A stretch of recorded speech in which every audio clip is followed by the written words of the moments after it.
आणि आता एक सविस्तर बातमी आहे। लाडकी बहिणी योजनेच्या लाभार्थी महिलांनी मिळणारे सर्व 1500 रुपये केवळ शॉपिंगवर खर्च करू नयेत असा सल्ला मंत्री अदिती तटकरे यांनी दिलाय। लाडक्या बहिणींचे पैसे कधी जमा होणार अशी विचारणा व्यापारी देखील करत असल्याचं त्यांनी सांगितलंय। योजनेचा हप्ता जमा झाला की बाजारपेठ गजबजून जाते असं व्यापाऱ्यांनी सांगितल्याचं अदिती तटकरे यांनी नमूद केलंय। अतिशय ऐतिहासिक योजना जी शासनाने आणली ती अधिकाधिक सक्षमपणे राबवण्याचा आमचा प्रयत्न आहे। उलट आम्ही सगळ्या लाभार्थी महिलांना सांगतोय की तुमचे महिन्याचे जे 1500 आहेत ते 1500च्या 1500 शॉपिंगमध्ये खर्च नका करू।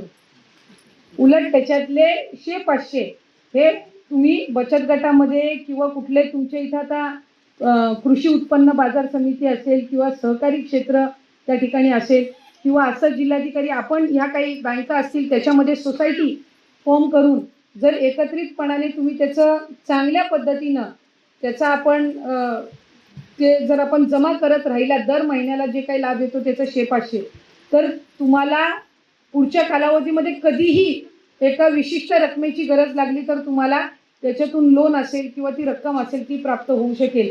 नाहीतर आम्ही ज्या वेळेला लाभ वितरित करतो त्याच्या आधी तर आमच्याकडे शहरातले सगळे व्यापारी येतात की लाडकी बहीणचा लाभ कधी म्हणजे भगिनींपेक्षा लाडक्या बहिणींपेक्षा व्यापारी जास्ती विचारतात की डीबीटी कधी करणार आहे। तर मी 1-2 वेळा व्यापाऱ्यांना विचारलं तुम्ही काय विचारता तुमच्या घरातलं कोण लाभार्थी आहे का?